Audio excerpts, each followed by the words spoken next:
Fala empresário, como é que você tá? Bem-vindo ao 9º episódio do Infinity Cash, podcast que você já sabe muito bem, tem o intuito não só de falar de faturamento, de número, mas também trazer um pouco de estratégia, bagagem de empresários, né, que já passaram por dificuldades que muito possivelmente você pode estar passando. O nosso intuito aqui é unicamente, exclusivamente poder gerar valor para você, facilitar a sua jornada e poder tornar, né, esse universo do empreendedorismo algo mais prático e mais direcionado. Então, não se esquece de deixar o like aqui nesse vídeo, deixar o seu feedback, que é muito importante para a gente poder estar cada vez mais e mais melhorando toda a nossa estrutura, até mesmo o nosso conteúdo, e compartilhar com uma pessoa que você acha interessante. E o nosso convidado de hoje, cara, é um cara que a gente tem como parceiro no Infinity Growth, um cara jovem, que a gente tem uma baita admiração, né? E vai estar aqui para poder trocar uma ideia com a gente, contar um pouco da história, contar um pouco dos negócios, para poder mais uma vez gerar valor para você. Pessoal, recebam com muito carinho Henrique Machado. Henrique, a gente sempre começa o podcast de uma forma bem tranquila e descontraída. Sim. Que é, de fato, trazendo um pouco de quem é o Henrique. Conta um pouquinho pra galera, se apresenta, fica tranquilo. Bernardo, primeiro é um prazer mais uma vez, tá? Agradeço muito o convite de participar aqui do podcast. Eu sou o filho do Rogério, funcionário do Grupo Barcelos há 32 anos. Bacana. Foi praticamente o único emprego dele. Filho da Lili, cabeleireira, autônoma também, já caminhando para os 30 anos. Sempre fui empreendedor. Eu nunca trabalhei como CLT. Desde que fiz 18 anos abri empresa, então sempre fui um empreendedor. Um cara muito esforçado, dedicado, nascido e criado no interior de Campos, na roça mesmo. Bacana. E é isso, esse sou eu. Bacana, meu irmão. Deixa eu te perguntar, cara, como que surgiu esse espírito empreendedor? É um ponto que é bem interessante, né? Poxa, tem 24 anos, você tem 26, então são dois jovens aqui trocando uma ideia, empreendendo, gerando emprego, né? Tentando movimentar tanto a nossa cidade como o Brasil de modo geral. Como que surgiu, cara, essa ideia, essa vontade de empreender, abrir negócios, tocar empresa, que a gente sabe que não é nada fácil. Nossa, né? Só parece fácil, mas agora de mesmo... fora parece. Né? Eu e o Henrique, a gente estava trocando uma ideia agora há pouco, né?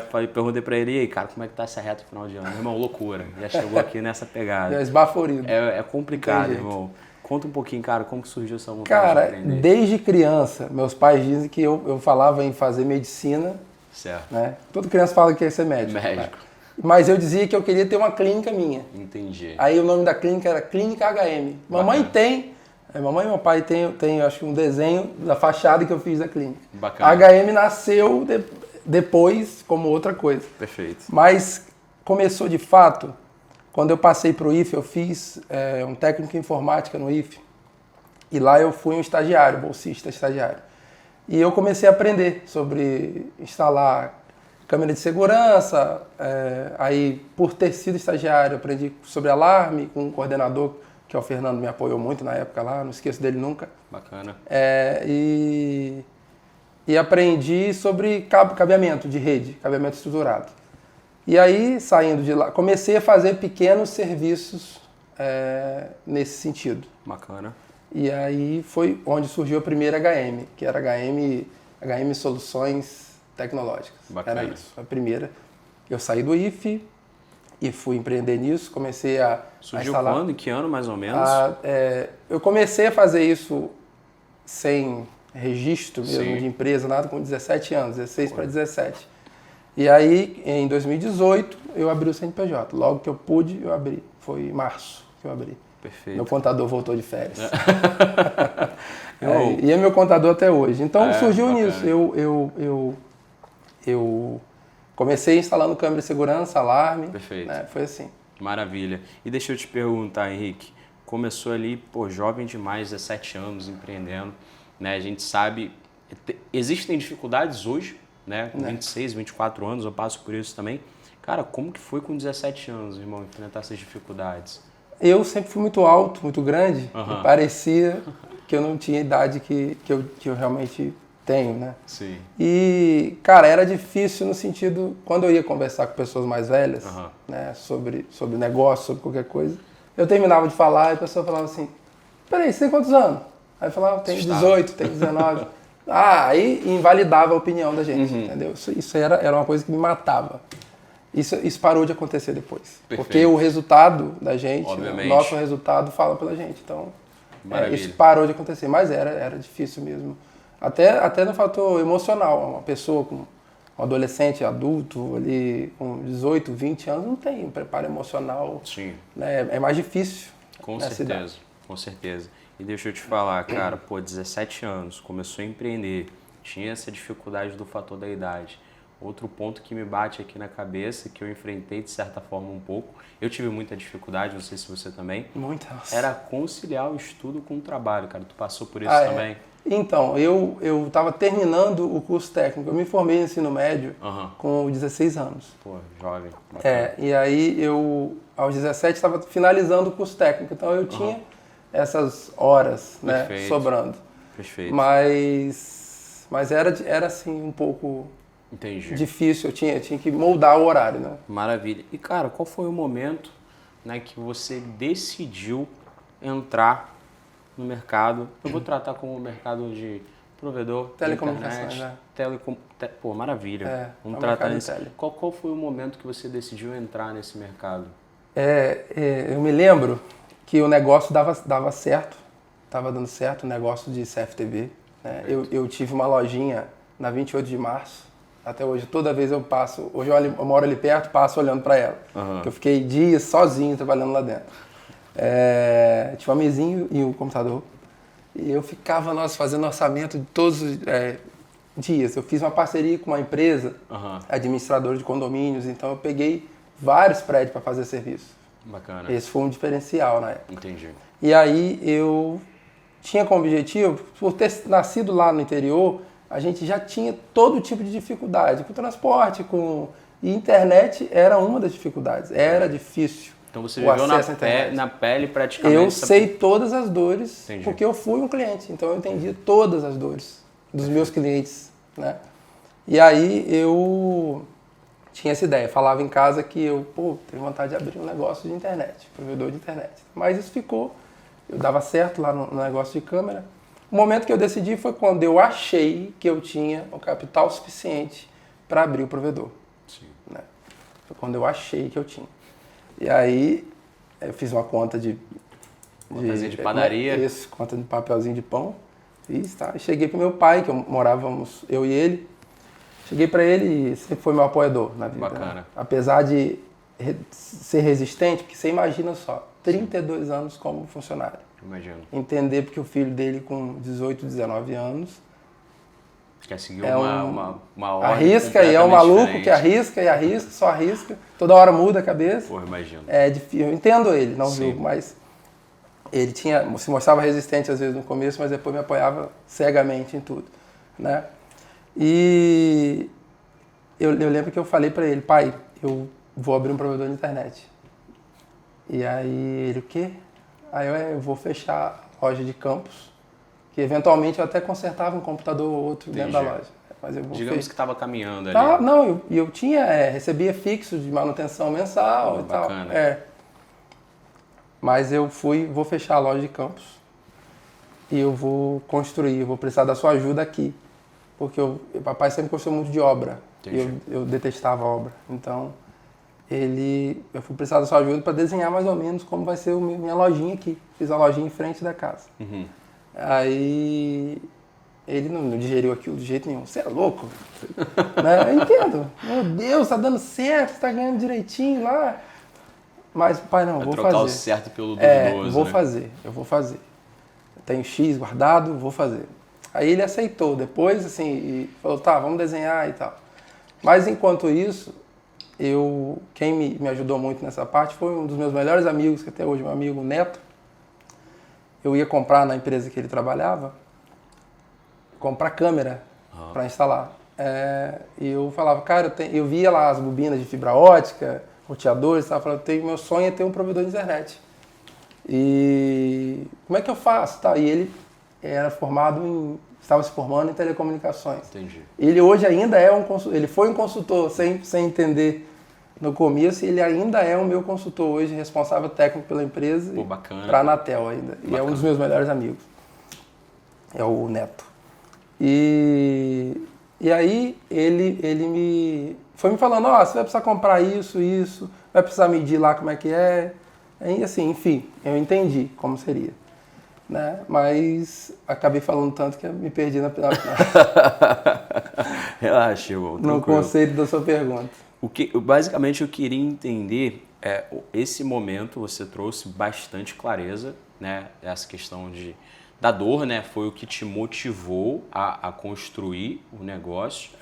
E aí eu queria entender um pouco dessa jornada. Cara, step 1, como que foi? Primeira loja tá montada, e agora?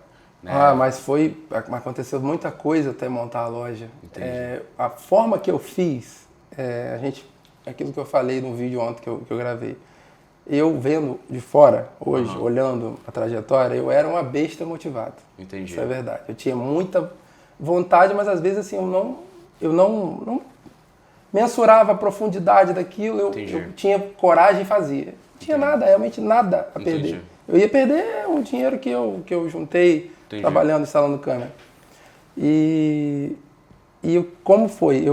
Como o Neto, ele falou para mim como eu deveria fazer, o que eu imprimi, eu me lembro disso. O primeiro investimento que eu fiz foi comprar um outro carro. Eu sabia que eu ia precisar de um carro utilitário, uma caminhonetezinha. Entendi. Então eu comprei uma Saveiro na época. Era o meu carro, era o carro que eu iria usar também para ajudar lá no trabalho. Era algo da estrutura inicial que você já tinha ideia que era necessário. E aí eu peguei e mandei imprimir um croquis, que a gente fala, em A0 do mapa, onde eu ia atender. Peguei uma caneta e fui de rua em rua com o carro marcando onde tinha o poste. Entendi. O poste nessa rua é desse lado, vou marcar aqui. Eu vou querer uma caixa de atendimento aqui, outra aqui, outra aqui. Na caneta. Você executando tudo isso? Eu. Entrava no meio da rua, contava os postes, abria o papel na lona da Saveiro e marcava. Ia marcando. Foi assim que eu fiz o projeto. Mandei para uma menina que mexia com AutoCAD, Gabriele, lembro dela ainda até hoje. Ela é esposa de um amigo meu também. E falei para ela, olha, eu vou precisar da rede assim, eu vou usar o cabo tal. E ela fez. O projeto foi feito por mim e passei para ela documentar, para eu entregar para uma equipe terceirizada que iria lançar a rede para mim. Né? E em meio a isso, estava acontecendo a obra, eu era ajudante de pedreiro na obra da minha loja, que tá lá até hoje. Eu fui ajudante de pedreiro lá muitas vezes, só não era quando eu tinha que ir para a rua para comprar material ou agir alguma coisa dessa do projeto. Eu fui até o ponto da laje do escritório, eu estava lá em cima das vigas andando com medo de cair. Tudo. Nossa, cara, que loucura. E foi assim. Então, até ter esse start, inaugurou, aconteceu esse monte de coisa antes. Perfeito. E eu já estava até minha última moeda, já tinha colocado até minha última moeda. Quando eu inaugurei a loja, Bernardo, eu não tinha, literalmente, cara, R$1 para rodar. Entendi. Eu comprei, na época, eu me lembro, não me esqueço, de 50 roteadores e 50 ONUs. ONU é um conversor, né, de tecnologia. Ele converte da fibra para o cabo para entrar no roteador. Perfeito. E daí, né, Wi-Fi. E eu comprei 50 de cada, comprei alguns drops, que é a fibra ótica, aquela fibra fina que vai para casa do cliente. E eu não tinha mais dinheiro. Foi no boleto que eu comprei até, faturado. Eu tinha nome. Entendi. Depois eu perdi esse nome. Entendi. Aí eu vou te contar que depois eu recuperei. Cara, sabe o que eu acho bacana, né, em histórias de sucesso, de certa forma? Sempre existe... A gente vai conversando com alguns empresários, a gente sempre percebe que a ausência de plano B, quando você assume muito risco, né? Assim, lógico, porra, a ausência de sucesso é um cemitério cheio, né? A gente sabe que tem um monte de gente que já se prejudicou. Só que assim, quando você assume muito risco, né? Poxa, você não tinha plano B, irmão. Então, você gastou o dinheiro todo, e agora? O que você vai fazer? Não tem como desistir. Tem que dar certo. Eu já tinha os colaboradores, já tinha instalado um ou outro cliente, uns 10 clientes. O que eu fazia? Que volta? Vai fazer acontecer. Eu tenho que fazer dar certo. E deixa eu te perguntar, Henrique, quem que fez, cara, esse processo? Como foi o primeiro cliente? Quem correu atrás disso tudo? Né? Quem que foi pra rua vender? Como que foi? Cara, eu fazia uns vídeos, como até hoje, mas assim, a gente abriu a loja, colocou a fachada lá, eu fiz... E como muito pequeno no interior, todo mundo ficou sabendo, internet e tal. Entendi. E junto disso, cara, eu não contei isso, um concorrente meu, na época, me ligou abriu eu tô sabendo que você vai lançar fibra lá em localidade, lá em Campo Novo, Venda Nova. Ele atendia nessa Já localidade? no rádio e no cabo de rede. Entendi. E aí ele me ligou, falou, eu vou. Aí ele, eu vou também, eu já tenho os clientes aí. Quer dizer, a minha entrada fez com que ele tivesse que rapidamente jogar a rede dele para fibra. Perfeito. E ele abriu uma loja a 150 metros da minha. É um grande provedor de campos. Entendi. E hoje essa loja está fechada lá. Mas ele é um grande provedor e na época eu fiquei desestabilizado. Entendi. Falei, cara, meu Deus, eu não tenho mais R$1 e o cara tem muito dinheiro, é uma empresa forte, sólida e antiga. O que eu vou fazer? Esse cara vai me matar. Se o cara vier aqui já... ele vai pegar todos os clientes. Mas não aconteceu assim. E nesse exato momento, em dezembro de 2019, eu estava lançando fibra, provavelmente, essa hora, assim, junto com o pessoal ainda. Né? E a gente sabe que meses depois veio a pandemia. Sim. E mesmo as pessoas lá do interior, que trabalhavam aqui em Campos ou em São João da Barra, porque lá o município é bem divisa, tiveram que ir para o home office. E aí foi onde eu comecei a instalar. Entendi. Mesmo, bastante. Perfeito. Cara, bacana. Isso, você tocou num ponto bem interessante, foi essa questão do concorrente, né? Você tinha um concorrente que tinha mais mercado que você, tinha mais capital que você, ameaçou entrar, chegou a entrar? Não, fez também na fibra junto comigo. Entrou na Mas localização. é aquilo do time, do feeling. Entendi. Se eu tivesse perdido um mês entre decidir fazer ou não, e tivesse parado, perfeito, eu perderia todos os clientes que eu peguei no começo. Entendi. Todos. Então eu entrei no tempo certo, encarei as coisas no tempo certo. Perfeito, esse é um ponto bem interessante. Mas assim, obviamente, né, o time ele é extremamente importante, tem um momento certo, né? Eu digo que isso acaba sendo até um fator de sorte, né? Também acho. De ação para você também conseguir executar. Mas assim, Henrique, o que você acredita também que difere, né, talvez esse sucesso que você conseguiu atingir dentro da localidade, não falando mal do concorrente, mas em comparação ao concorrente, né? O que você atribui, por exemplo, estrategicamente, entrega que você conseguiu fazer diferentemente desse concorrente ou até mesmo de outros? Cara, até hoje é a mesma coisa, a gente trata o cliente como um boneco de porcelana. A gente tem a preocupação total com a satisfação dele e que ele permaneça satisfeito. Né? A gente sabe o nome do cliente, eu particularmente sei o nome do cliente, principalmente dos primeiros lá da localidade, sei todos quase. Perfeito. Então, e hoje é difícil, o número já, graças a Deus, é um número expressivo de clientes, mas a gente é normal do mercado você fazer uma rede para, vamos supor, 1.000 pessoas.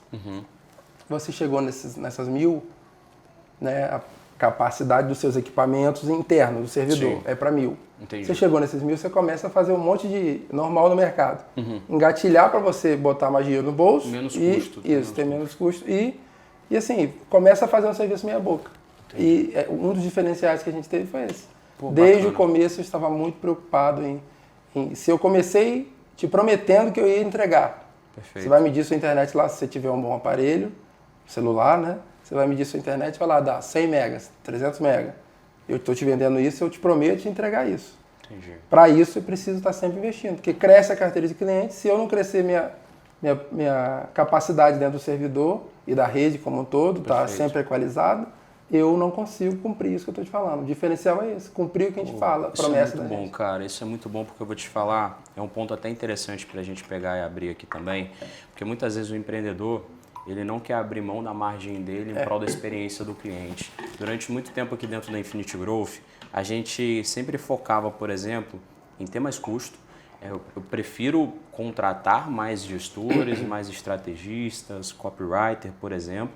Vou aumentar o meu custo, vou reduzir a minha margem, mas eu sei que na ponta eu vou estar impactando na satisfação do meu cliente, consequentemente ele vai se manter por mais tempo comigo. Isso aí, a gente pensa exatamente assim. Esse é um ponto bem interessante, cara. E assim, quando você foi entrar nesse mercado de telecomunicações, não bateu um certo receio, não? Por que eu te pergunto isso, cara? Mercados que eu olho hoje, né, como o mercado de energia, água, por exemplo, telecomunicações, a gente sempre viu com muita defasagem. Sim. Se for abrir, por exemplo, reclame aqui da Água dos Paraíbas, Enel, se a gente pegar, por exemplo, Vivo, a Oi, que se eu não me engano nem existe mais. Não tem mais. A Oi, Claro, TIM, entre outras, a gente vê um volume muito grande de reclamação, lógico que é proporcional ao volume de clientes que eles têm. Você não olhava e falava, pô, cara, esse mercado está monopolizado, mas mesmo assim você conseguiu ver uma oportunidade. O que passava na sua cabeça? Cara, esse é um ponto que eu falo com algumas pessoas que eu converso sobre negócio. Um negócio de provedor de internet é um negócio que eu hoje, 2025, eu não aconselho ninguém a fazer. Pô, bacana, cara. Tá? É um negócio que eu não acho que tem mais espaço para ninguém. Para você começar do zero hoje, não acredito mais que tenha espaço. É uma visão minha. Já passou o time, né? Posso estar errado, mas Sim. eu acho que hoje, em matéria de tecnologia, os provedores se igualaram muito.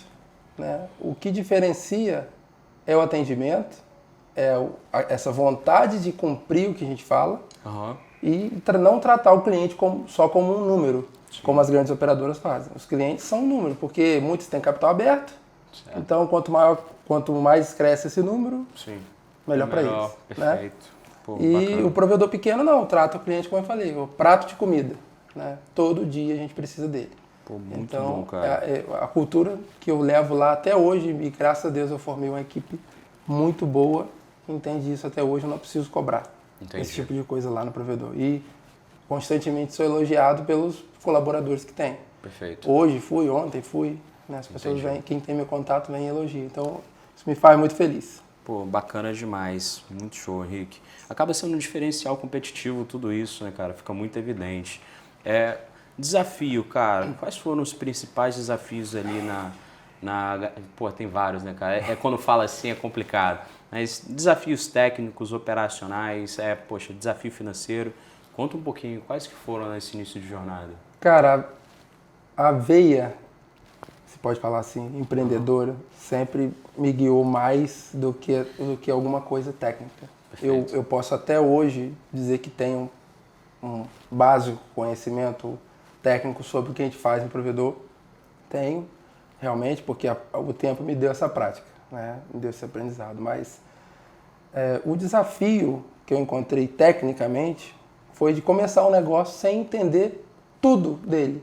Porque eu não tinha tempo, como eu te falei. Sem saber, eu acabei fazendo certo. Comecei. Perfeito. Né? Porque se eu perdesse 15 dias, um mês, o concorrente ia tomar os clientes que eu tomei, né? Que eu peguei. Então, o desafio técnico foi começar e encarar os primeiros problemas. Pô, se rompeu a fibra, o que eu faço?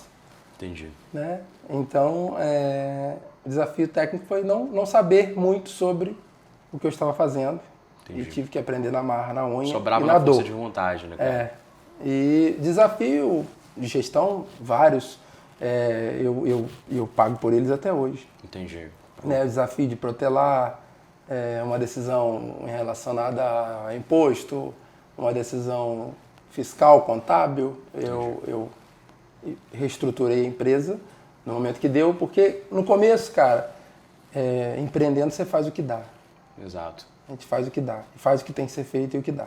Ah, Henrique, eu preciso empurrar isso aqui mais pra frente, cara, porque eu não tenho fôlego para fazer isso. Então, eu vou empurrar e lá na frente eu resolvo. A gente tem que... Perfeito. Empreender é uma arte que não tem faculdade, né, cara? A gente vai desenvolvendo. Eu, infelizmente, não tenho faculdade até hoje. É complicado, cara. Tem que fazer. É complicado. Mas, assim, literalmente, a gente vai meio que aprendendo ali de acordo com o jogo. Sim. Você tomou uma decisão que eu acho que foi muito bacana, que me chamou muita atenção, é que você começou por áreas que eram, digamos assim, pouco exploradas, né, pelas grandes empresas e até mesmo por outras. Sim. Se a gente fosse analisar ali, vamos supor que você fosse pedir uma recomendação pro dono da Vivo. Cara, eu tô pensando em começar lá em Campo Novo, o que você faz? Esse cara fala, você tá maluco, irmão. Vai para um grande centro, não faz isso.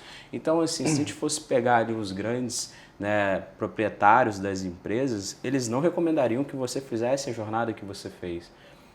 Por que, cara, que você seguiu, digamos assim, na contramão do que as grandes empresas estavam fazendo? Lógico que isso se torna uma oportunidade também, mas queria ouvir isso de você. O que passou?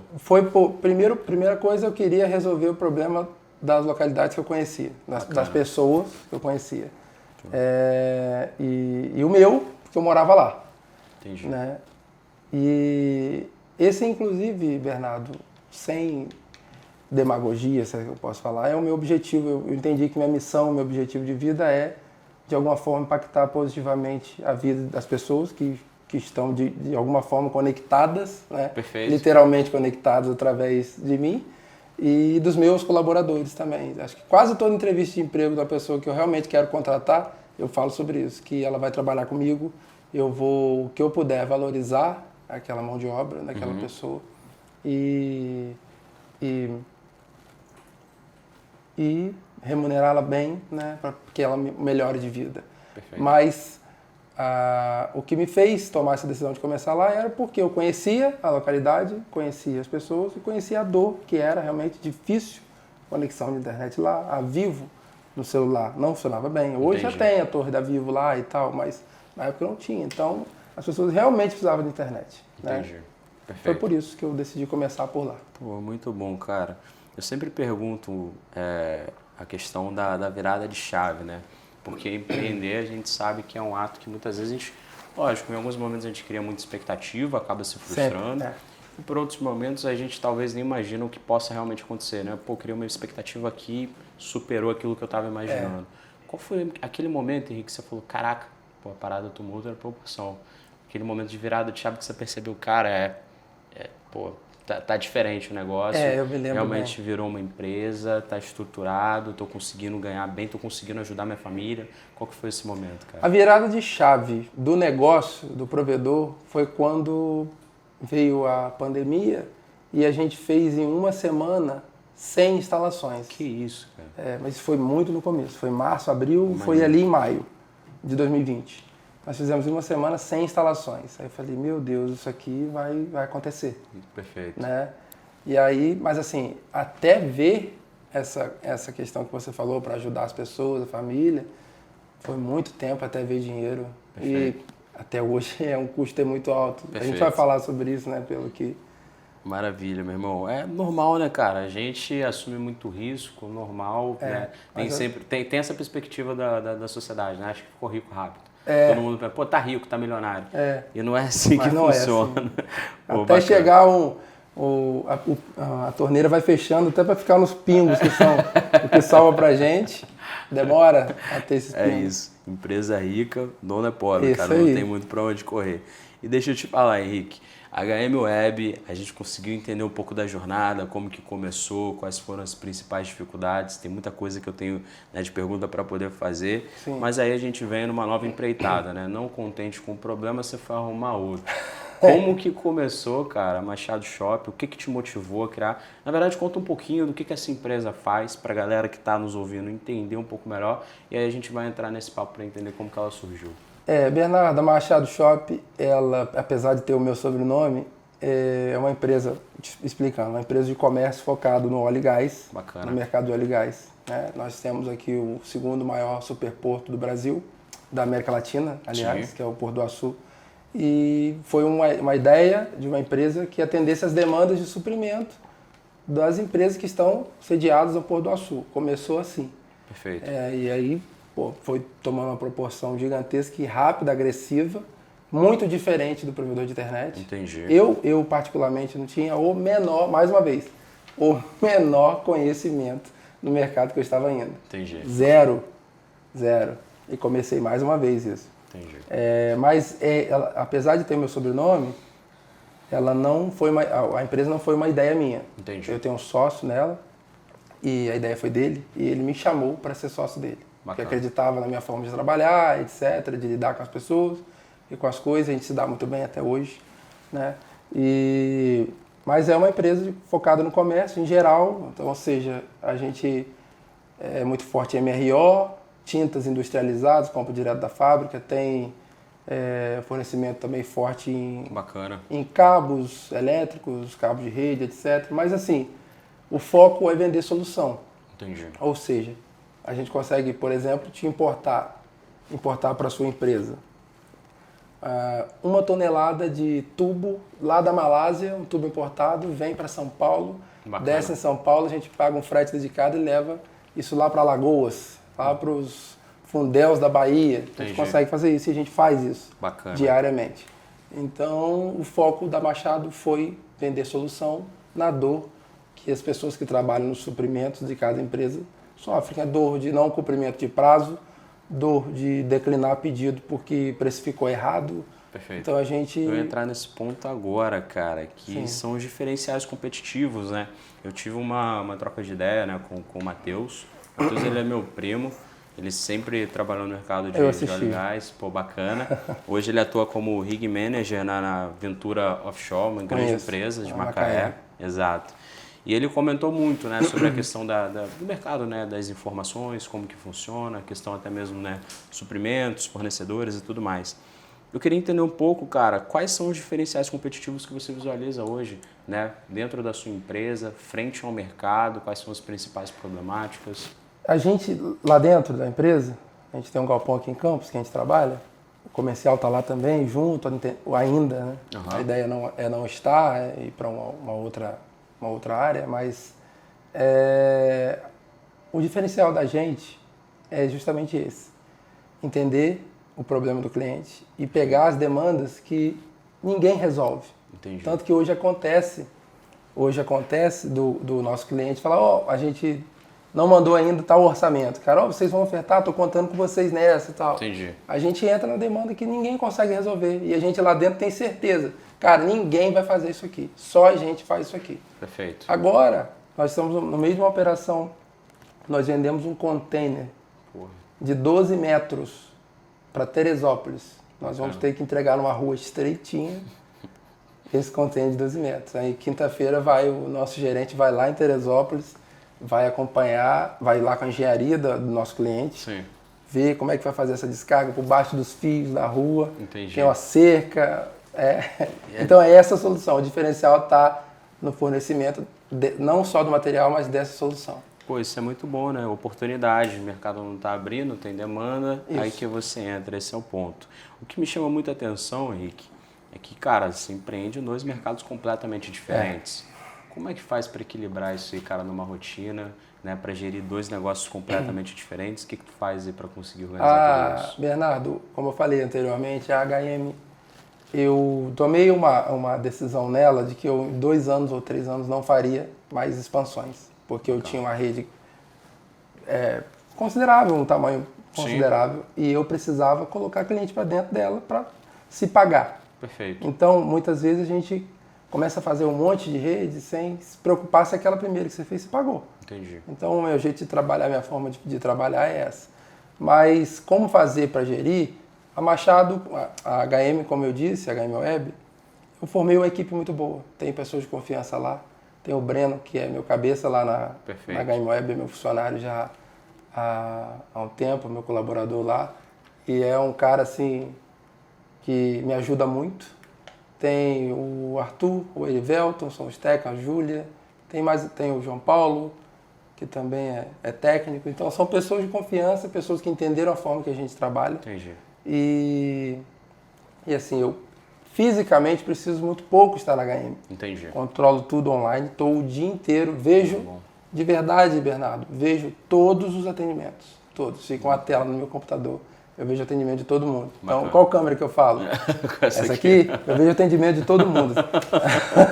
Bacana demais. Então, eu controlo na unha, cara, mesmo, o atendimento de cada um. Aqui você poderia ter falado de tal forma. Perfeito. Tal cliente que tá querendo fechar esse lead aqui, liga para ele aí e tal. Perfeito. Faço isso. Maravilha. Então, mas o meu tempo hoje físico, eu fisicamente estou dentro da Machado. Perfeito. Sempre. Porque a HM, as pessoas, se autogerenciam, né? Então, muito bom. Ela tem uma cultura forte e os meus negócios são para isso. Né? A minha cabeça é essa. Daqui a pouco eu também não quero estar dentro da Machado. É isso, cara. Eu quero fazer outra coisa. Pô, muito bom. Como que foi para você, né? Poxa, entendi. Hoje tem pessoas, né? Tem uma liderança forte lá dentro que consegue tocar essa operação sem depender diretamente ali, né? Do Henrique todo dia. Sim. Ali, tudo mais. Apesar de saber de tudo. Assim. Exato. Não precisa estar aqui na operação sentado no campo de batalha com a gente. Como que foi para poder formar essa galera, irmão? Foi com o tempo, mesmo, Bernardo. O tempo eu fui vendo, eu tive vários outros colaboradores. Normal, né, cara? E que saíram, que eu tive que tirar, mas foi com o tempo. As pessoas que realmente querem crescer na vida. Eu, graças a Deus, tenho a possibilidade, tenho certeza, olhando para o mercado, que eu remunero muito bem meus colaboradores, verdadeiramente. E toda vez que eles merecem, por meritocracia. Total. Merecem, eu dou o aumento quando é merecido. Bacana. Reconheço a importância deles dentro da operação. Então, isso para as duas empresas. Bacana. Pô, top. Então, foi com o tempo, foi vendo o perfil de cada um. Entendi. Sempre vi que o Breno tinha um perfil muito gerencial mesmo, assim. Entendi. E aí conseguia delegar mais essa operação. Isso. Pô, A perfeito. Júlia ela que trabalha na loja lá em São João da Barra, ela é muito constante. Muito constante. Facilita o processo Sim. demais, cara. Então a gente vai vendo o perfil de Perfeitamente, cada um perfeitamente. e Irmão, adequando em cada posição. excelente. Cara, uma coisa que eu sofri muito, você comentou, inclusive, que você sofreu um pouco com isso também, foi a questão, né, do fator que eu acho que acaba sendo um diferencial nosso, mas também na percepção do outro pode ser uma problemática, que é o fato de ser jovem. Né? Hoje eu falo para todo mundo, qual que é o seu maior diferencial? Eu sou jovem, tenho 24 anos, já construí bastante coisa para minha idade. Sim. E a concorrência ela é muito baixa, se a gente for analisar pessoas da nossa idade, a juventude está muito perdida. Só que assim, cara, como que foi para você conseguir conquistar respeito, sendo jovem, trabalhando? Como que foi esse processo para ti? Quais foram as problemáticas que tu enfrentou dentro desse processo? Eu encarei, assim, a invalidação, né, pela idade. Normal. Mas como eu sempre montei equipes jovens, eu encarei outro problema. Do funcionário achar que a gente era muito amigo. Entendi. E talvez eu tenha errado na gestão nesse aspecto. Porque você está todo dia dentro da empresa com os caras ou com o pessoal. Sim. Vai, às vezes, numa instalação, entra no carro com os caras. Então você tem um convívio. Conversa muito. Perfeito. Né? E acaba não tendo, talvez, aquele distanciamento saudável. Né? Para quem não sabe diferenciar realmente. Então, assim, encarei eu montei equipes jovens. Então, na questão de respeito, como estava balizado as idades, até hoje eu trabalho com gente jovem. Perfeito. Eu não encarava essa invalidação ou desrespeito por isso. Perfeito. Né? Mas de fora, com consultores ou em meses conversando sobre negócio, as pessoas me ouviam, eu achava legal alguma coisa que eu falava, mas depois perguntava quantos anos você tem. Entendi. Eu falava, aí invalidava aquilo, dava risada. Né? Ou aí chega um momento, eu acho que acontece com você, que ninguém pergunta sua idade mais. Exato. Sabe? Henrique, sei que beleza. é Bernardo. É o momento que a gente começa a apresentar resultados, coisas vão sendo mais facilitadas. Isso aí. Pô, top, irmão. Eu queria voltar na HM, porque estruturando a pauta junto com a equipe, uma coisa que a gente percebeu muito, até analisando um pouco do perfil dos clientes, é o quanto vocês são elogiados pela agilidade né, no atendimento, que foi uma coisa bem interessante. Cara, conta um pouquinho, não é para dar spoiler para a concorrência não, né? Mas eu queria entender um pouquinho. Vou ter que controlar isso.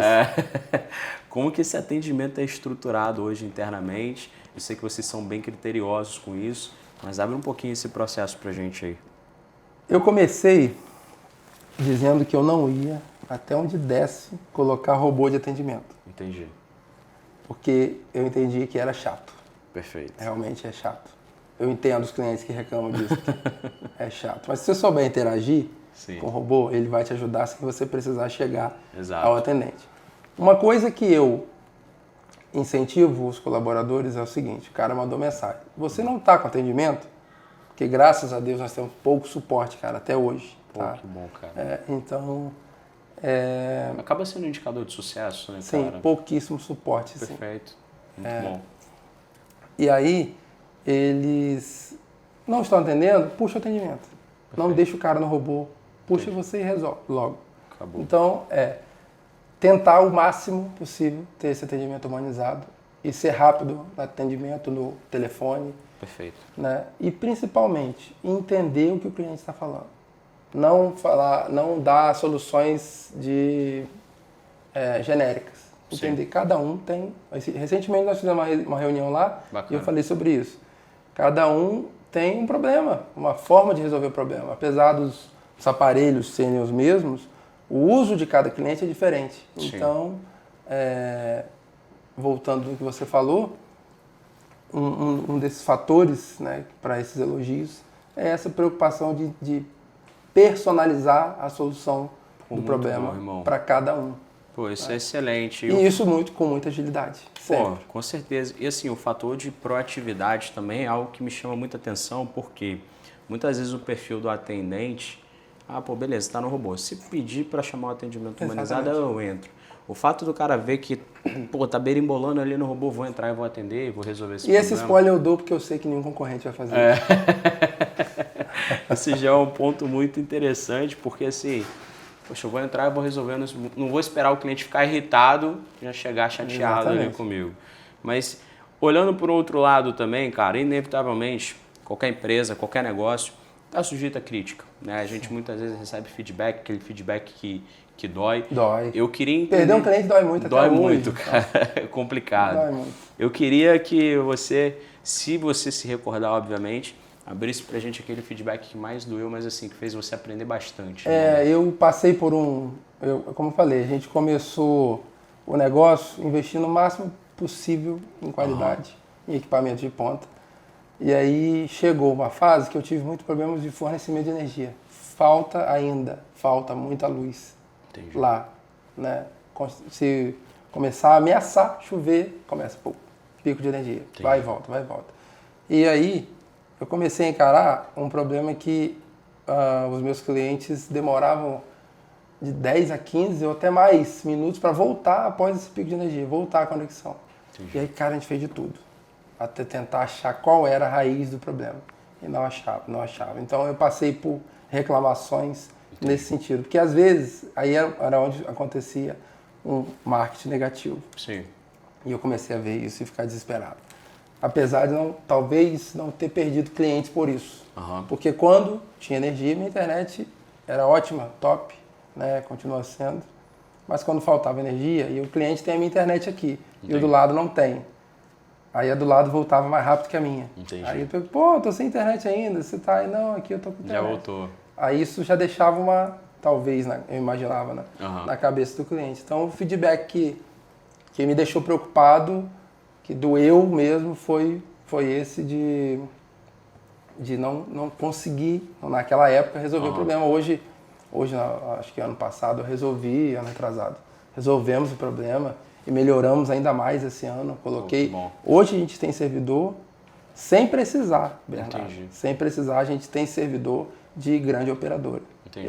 Eu utilizo equipamento de ponta mesmo de grande operadora lá. Entendi. Né, para os meus clientes. Então, que bacana. Esse foi um dos motivos para que eu fizesse esse investimento. Mais uma vez a preocupação com a entrega. E assim, lidar com um problema que não está 100% no seu controle é muito ruim, porque a gente está falando de falta de energia, irmão. Eu tive muito prejuízo, cara, de queimar equipamento.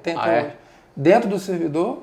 Entendi. E na casa dos clientes, todo dia tem. Isso é muito complicado. Porque, é uma parada que não tem como... Uma coisa é quando a gente, beleza, o problema que a gente tem aqui, o maior problema é no suporte. Está no meu controle. Sim. Meu time está aqui, eu consigo treinar, capacitar. E no provedor, 80% dos problemas a gente não pode controlar. É um cara que corta um cabo, um concorrente que corta um cabo, alguém roubando fibra ótica achando que é cobre, corta o cabo. Que isso, cara? O caminhão corta o cabo, o cara vai fazer uma poda na árvore, corta o cabo. Entendi. E assim, cai um poste, então... Acontece muita coisa. Pô, cara, você acredita que atuar, né? Assim, não foi a primeira empresa, você já tinha criado uma outra empresa de soluções anteriormente, mas tá numa empresa que, você enfrenta muitos problemas que não estão no seu controle, 80% deles, como você falou. Te ajudou a criar estômago para poder empreender, cara? Nossa, carcaça? Muita coisa. Meu pai fala que no começo era muito difícil, cara. Eu ficava desesperado. Eu tive pressão alta, momentos depressivos mesmo, tive que tomar remédio. Mas eu adquiri aos 20 anos pressão alta. Entendi. Então, tinha hipertensão, tinha que tomar 2 ou 3 remédios. Hoje já não tomo mais. Mas meu pai uma vez falou pra mim, cara, já isso passado alguns anos do provedor, tava com um mega problema acontecendo.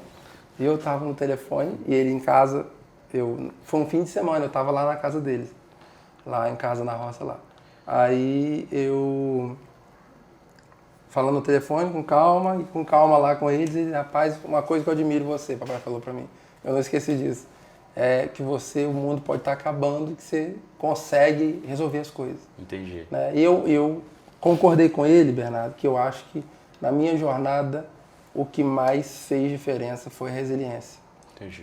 Aquilo que você falou foi preciso para mim. Perfeito. Eu não tinha outra opção e eu não tinha como voltar atrás. É aquilo ou aquilo. Então eu fui resiliente.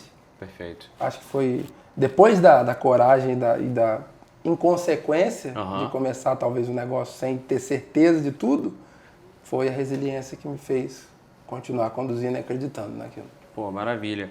Eu passei, cara, durante a minha jornada, muitos problemas, né, empreendendo. E dentro dessa jornada, tanto eu quanto meu irmão, né, meu sócio, a gente ia percebendo, poxa, ó, precisa desenvolver essa habilidade, porque, pô, essa habilidade a gente não tem. Pô, jovem, eu também não tenho faculdade, a gente entrou no mercado, não tinha muita noção. É como se fosse mãe e pai de primeira viagem, noção nenhuma. A empresa é o filho mesmo. Exato. E a gente foi notando, cara, as competências que a gente precisava se desenvolvendo, né?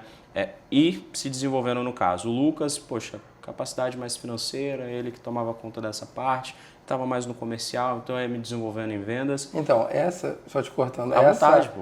Essa divisão acontece na Machado. Ah, é? O meu sócio é um cara de gestão, ele é muito melhor que eu nisso. Perfeito. Né, com as planilhas e por trás das cortinas, como ele gosta de falar. Uhum. E eu talvez seja melhor no front. Entendi. Sou melhor no comercial, talvez eu me saia melhor.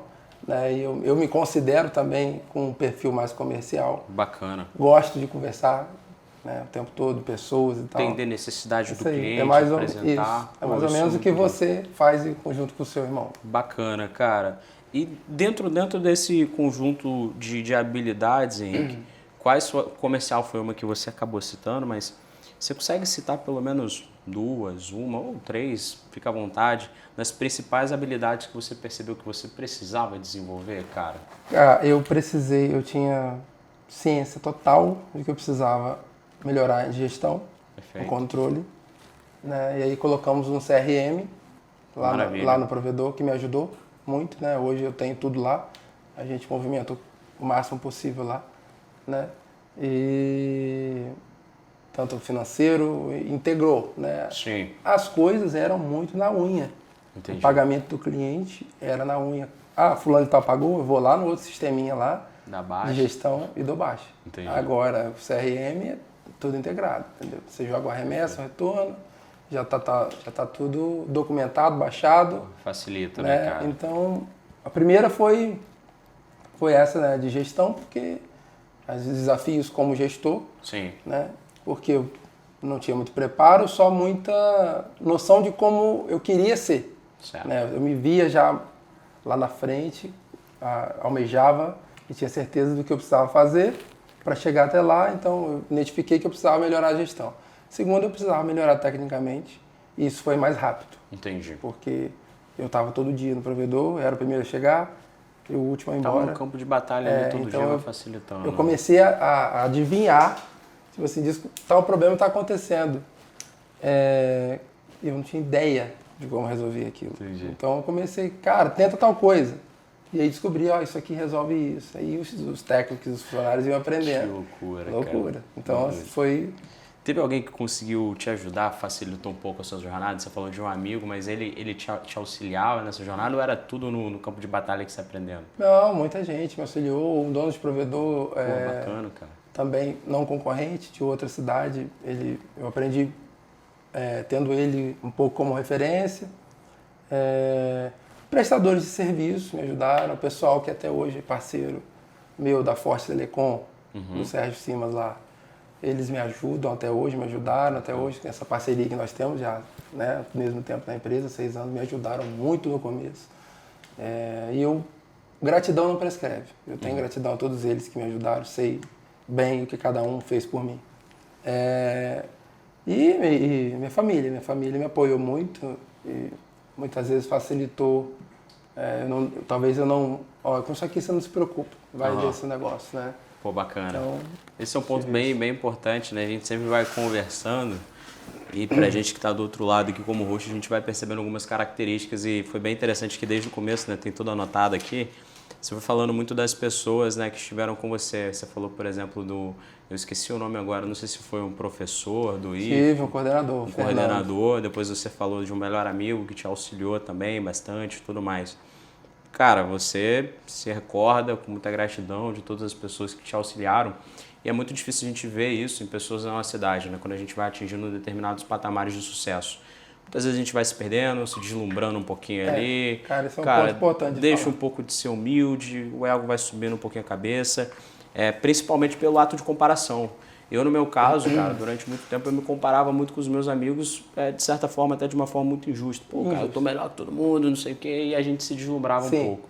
Como você lidou com tudo isso? Rapaz, esse é um ponto fundamental que você falou, uma coisa que eu falo sempre para colaborador, para o meu sócio, para minha mulher, falo sempre, o controle do ego, ele é fundamental para quem empreende.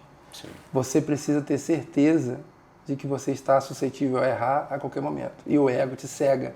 Pô, eu já fiz isso tudo aqui, olha de onde eu vim, eu já fiz isso tudo aqui. Então, o que eu fizer vai dar certo. Sim. Não vou errar na decisão. Então, você saber que você está construindo ainda, que você não fez nada demais, ou pensar assim... Botar o pé no chão. Né? Botar o pé no chão, controlar mesmo o se achar, Sim. né?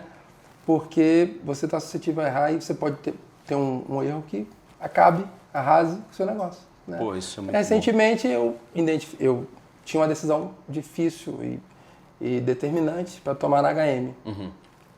Eu falei, cara, eu não tenho conhecimento jurídico, técnico e financeiro para tomar essa decisão sozinho.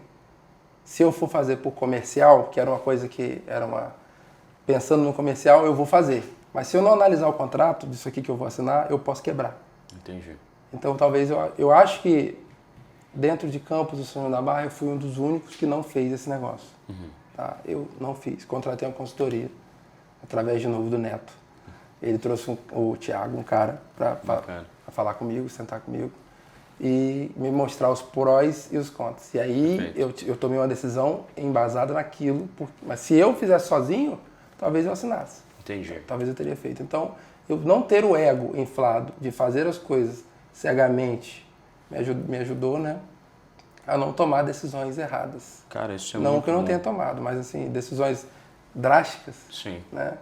Isso é muito... Eu estava vendo um podcast recentemente, eu não vou lembrar o nome, eu sei que é o fundador do CRM Bônus, é uma empresa que foi avaliada em mais de 1 bilhão, é um unicórnio novo aqui do Brasil, empresa absurda. Certo. E o fundador falou o seguinte, cara, o topo ele não é permanente para ninguém. Né? Quem acha que está no topo e que o pódio, né, é algo permanente, você sempre vai estar ali, aí você fica mais suscetível a cair. Sim, exatamente. Então, no momento que você acha, poxa, eu tô aqui, não tem jeito, daqui eu não desço, é aí que o problema vem.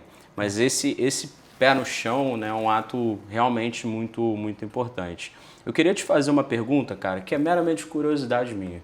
Né? Poxa, a gente tem contato direto com tecnologia o tempo todo, a gente acompanha avanço, surge isso, surge aquilo a todo momento. E o que me chama muito a atenção hoje é que em território brasileiro, ainda assim, 2025, a gente está caminhando para 2026, ainda existem muitas regiões que carecem por internet, de fato, né, de qualidade, uma conexão. E inevitavelmente hoje a conexão está diretamente associada à informação. Né? Quem tem acesso à internet tem acesso à informação e muita coisa positiva. Por que você acha que isso ainda acontece, cara? Por que muitas regiões ainda carecem pelo acesso à internet? E se tem alguma forma de resolver isso, né, cara? Na minha visão, se você for considerar por fibra ótica, a explicação, na minha visão, é que você tendo uma distância grande para passar uma fibra, vamos supor, uma estrada, em que você, no meio dessa estrada, não vai atender nenhuma localidade, já encarece muito. Se você, vamos supor, você tem 60 quilômetros de fibra para passar, até chegar de uma cidade a outra. Né? Se não houver fibra de outra empresa passada ali, e você buscar fazer uma parceria, né, você vai ter que passar a sua, e isso já encarece muito. Então, por isso que talvez localidades muito afastadas, elas não tenham conexão na fibra ótica, por esse custo enorme de um espaço que é só uma estrada. Entendi. Né, que aquela fibra ela só vai ter serventia, ela não vai ser um backbone para outras empresas chegarem, passarem por ali e tal, ela vai ter serventia só para atender aquela localidade que muitas vezes tem 300 habitantes, 500, 1000 habitantes. Então talvez as empresas focam em outros lugares, realmente, Entendi. outros centros, até chegar nessas localidades. E aí tem outras opções hoje, tem a Starlink, que não resolve como a fibra ótica, tá? Entendi. É top, mas tem coisas que ela não vai conseguir fazer, tem coisas que ela não vai conseguir te entregar. Minha opinião também. Perfeito. Ou a internet a rádio, que hoje não tem comparação, né?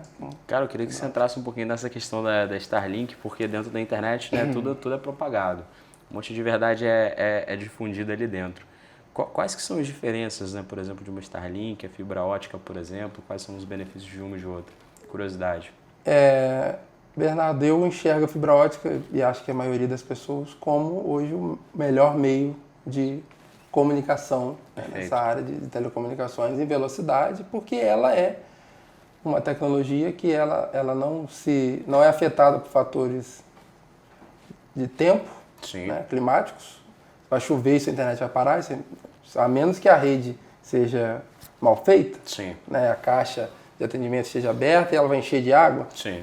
Se não for, ela não vai parar de maneira nenhuma por Segue causa o de uma chuva, nem por muito calor, como acontecia com cabo de rede, ou por uma nuvem pesada na frente da torre de distribuição, ou passando ali, que afeta a transmissão do rádio.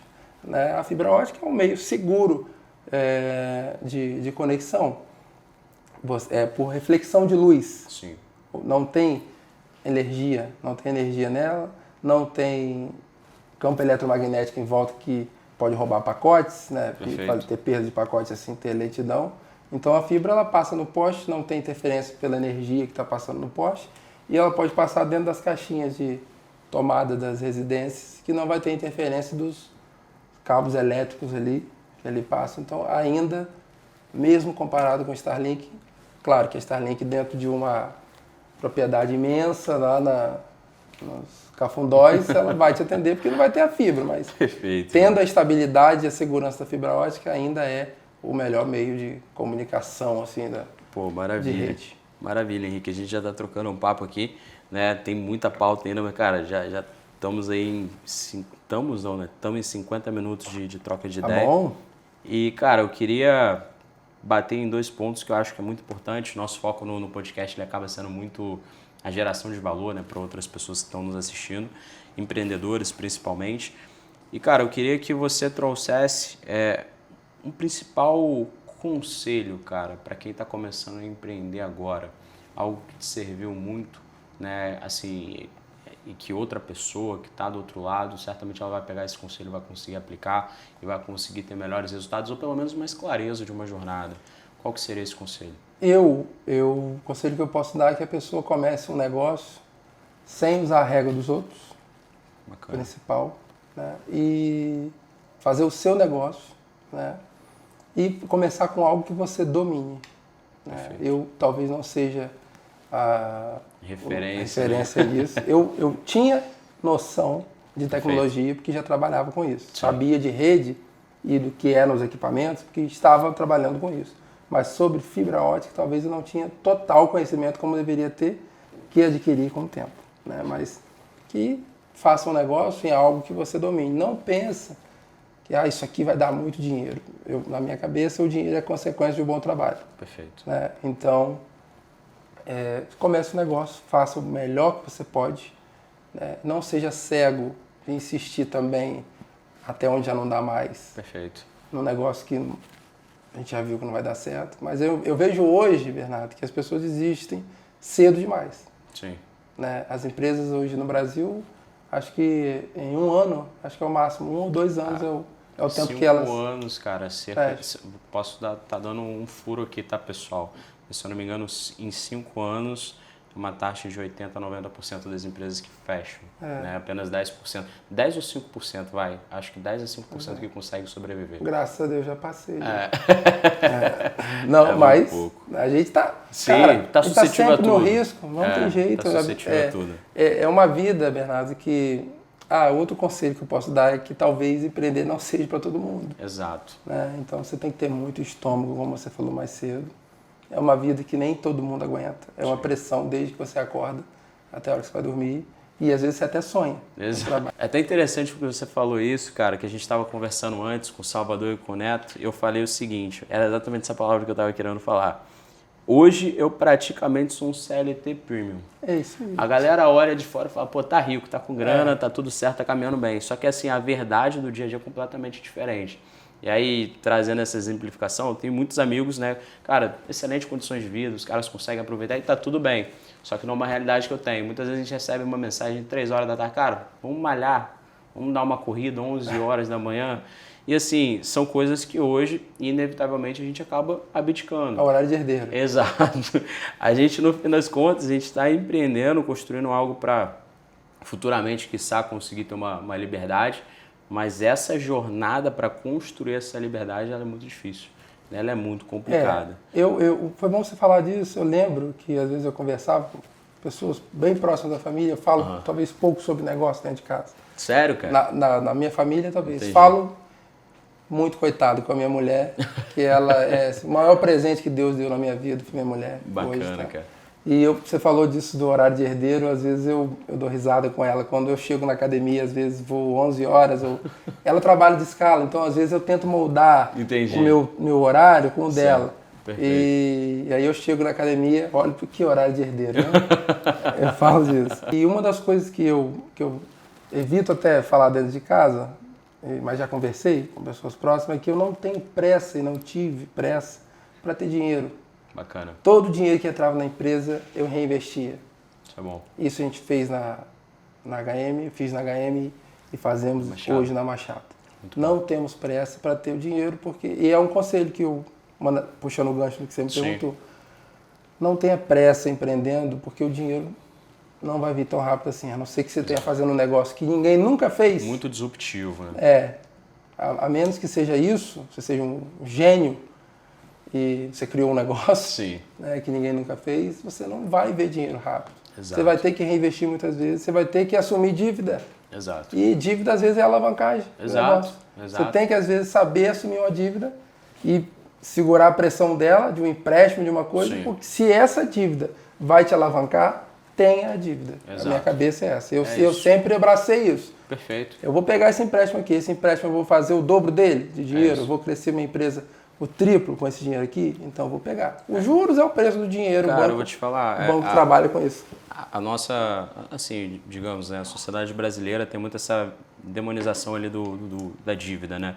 Mas assim, uma dívida planejada, onde você tem clareza, né, seja ali, por exemplo, né, de um juros que você vai pagar, ou pelo menos para qual intuito é essa dívida, ela pode ser muito bem-vinda para dentro do teu negócio.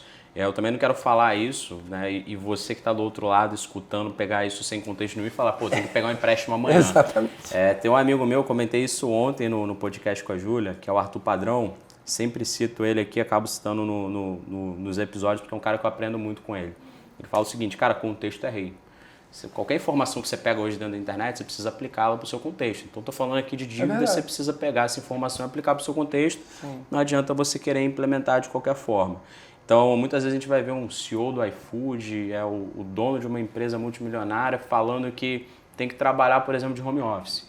Aí você vai pegar e vai falar, pô, vou fazer isso na minha empresa. Só que, cara, a iFood está lá faturando bilhões, você está faturando aí uma paçoca e a mariola e quer implementar a mesma coisa, não vai dar certo.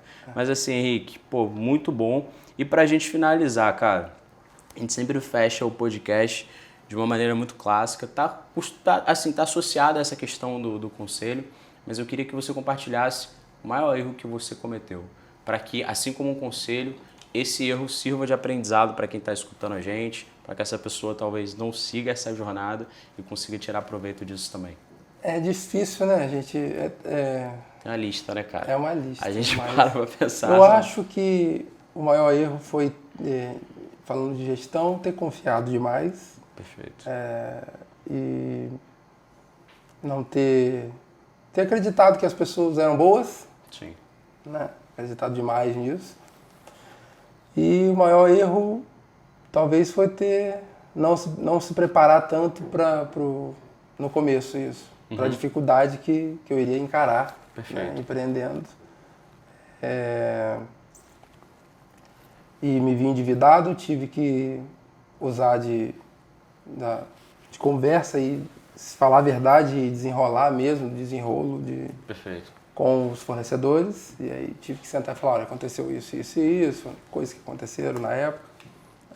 E eu vou precisar parcelar com você essa dívida. Eu sei que eu já estou te devendo, mas vou precisar parcelar.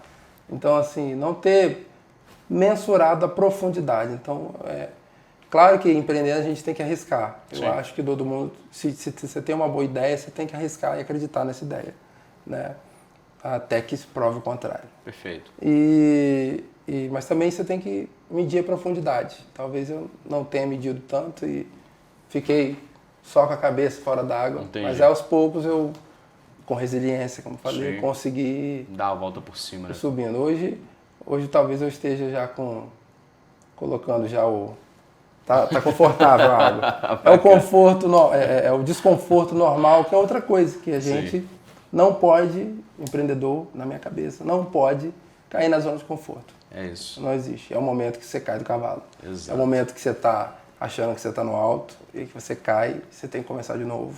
Esse é o problema. Né? Então, perfeito. Acho que é isso. Não ficar na zona de conforto acho que é um dos melhores caminhos para você dar certo. Maravilha, você falou um ponto bem interessante que está diretamente ligado à maturidade, que a gente vai criando casca, mesmo muito jovem, e no fim das contas dá tudo muito certo. Mas assim, Henrique, cara, prazerzaço trocar essa ideia com você, satisfação imensa.